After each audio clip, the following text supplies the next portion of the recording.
know what? Don't sit down. Don't sit down. I got something for you to do. Let them have it.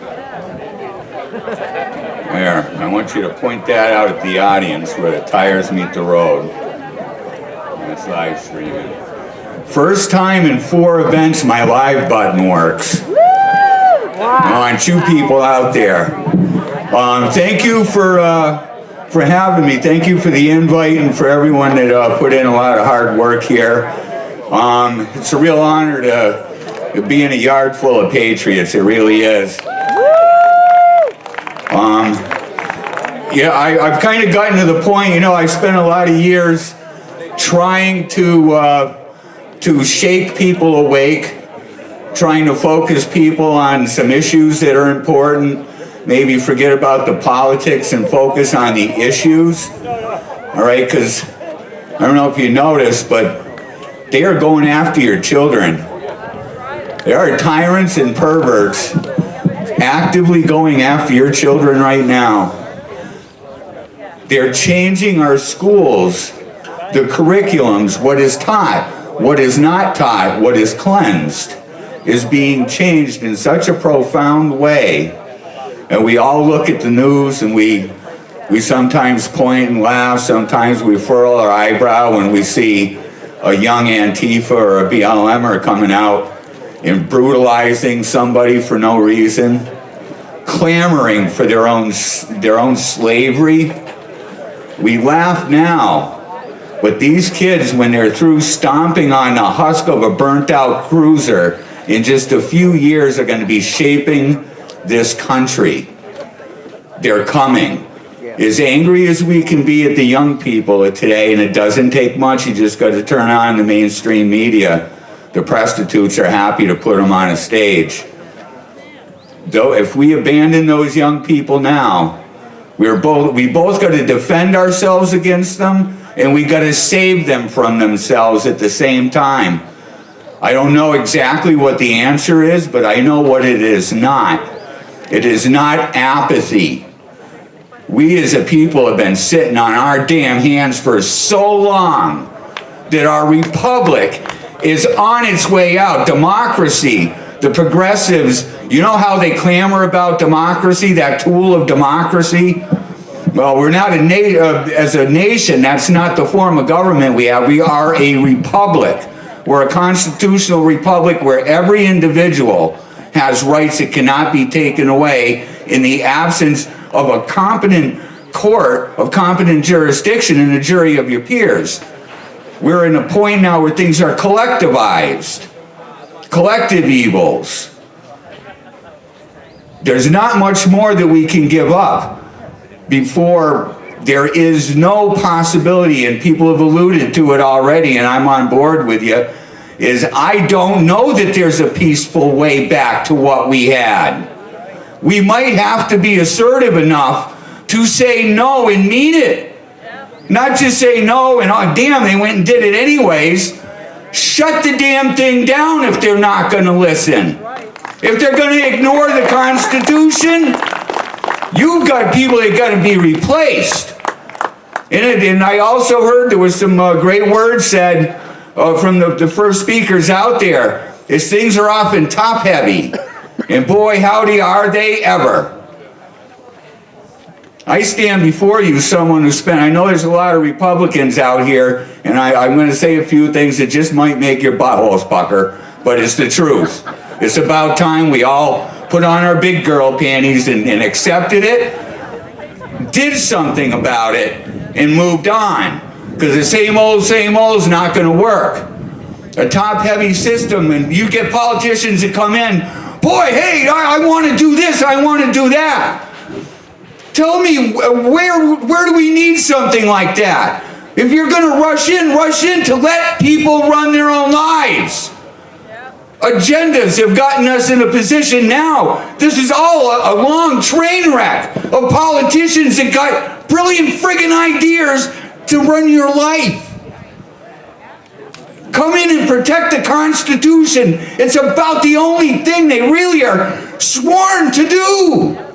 Article 1, Section 8 is just a very small part of the Constitution, but it encompasses Only those things that government is actually allowed to do, an authority that we gave to them.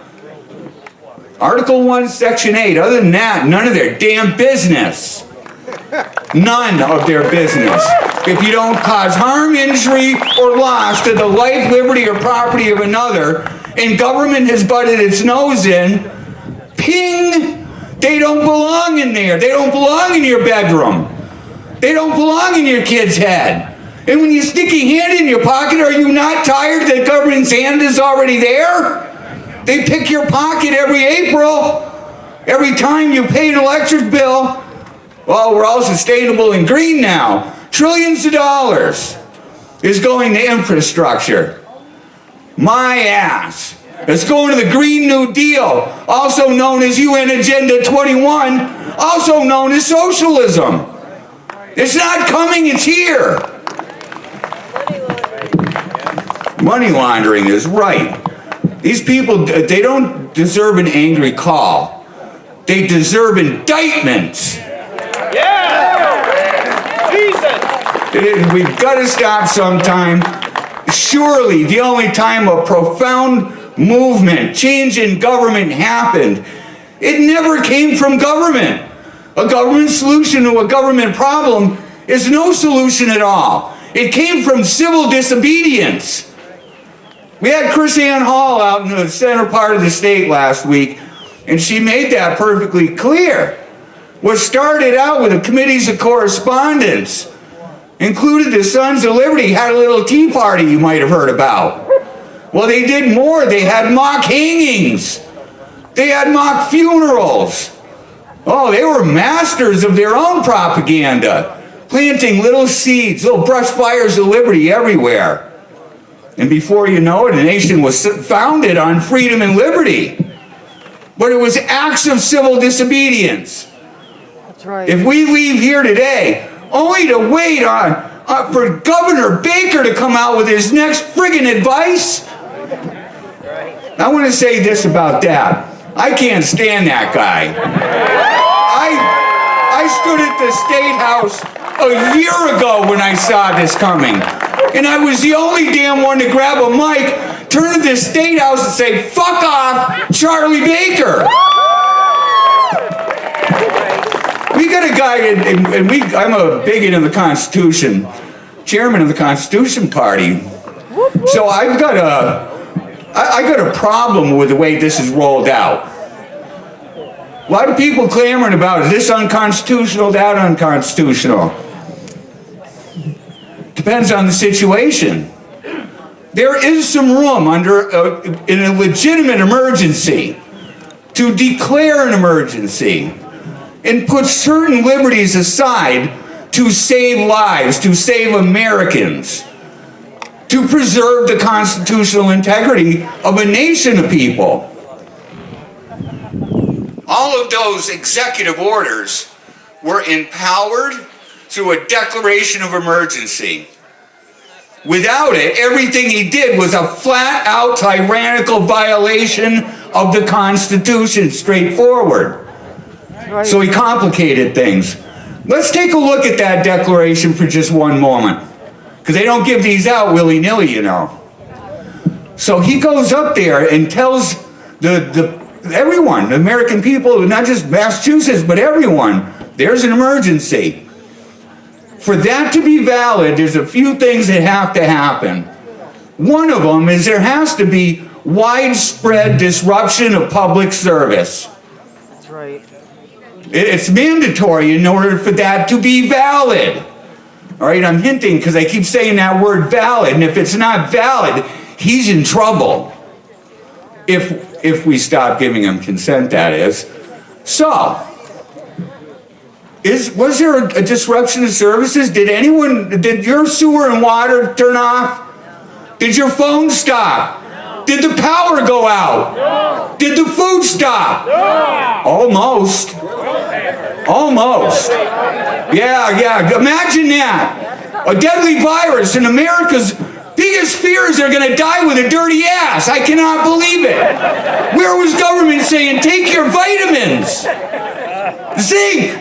Vitamin C, vitamin D. Why didn't they come out with that advice? But no, they're friggin' authorities on toilet paper. Unfriggin' believable.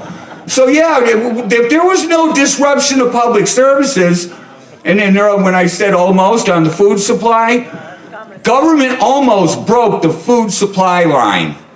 When you shut down restaurants and other grocery stores, the street food vendors, they're all drawing from the food supply. Not only the truckers that truck it to them, the warehouses that warehouse it and transfer it, rail, however it gets around. There's so many people employed there. The restaurants themselves, big economic depression. But this trickled all the way back to the farmers. I don't know if you remember, they were actually starting to have that discussion, and this is just economics 101. They were talking about plowing their fields under. Maybe going out and just dispatching the cattle in the fields, because if no one's going to buy it, why do we spend money for weeks and months raising it to maturity? When that stops, when they plow their fields under, when they dispatch their cattle and say the food isn't coming from here anymore, that doesn't turn on right away. Then people go hungry. Then there's disorder in the cities. All right, the trucks stop bringing foods to the cities. And they all start to look like some of the progressive cities around here. So yeah, the only disruption in public services through this whole COVID 1984 nonsense was the disruption that government did. That's right. That is an invalid declaration of emergency. Indict Baker and every last one of his little thugcasts, every one of them. They belong in jail for what they did. And don't think you can't do something. We absolutely can. I know the town where I came from, my health agent loved her job. She was a health agent for 3 towns. Drove a nice car, had a nice home. And then Big Mouth me says, hey, you know what? Maybe if you go out and you threaten that parent to vaccinate that child and something happens to that child, sue your ass, take your shit, sell your shit, and you are gone. Go right after her. Go right after that health agent. Because their oath of office, the 11th Amendment, remember when Baker was up there shooting off his pie hole about the 11th Amendment indemnity? You remember that? That's only in the rightful commission of your duties. Then he does have that blanket of protection. The minute you violate the Constitution and you shed that, you shed your indemnity too.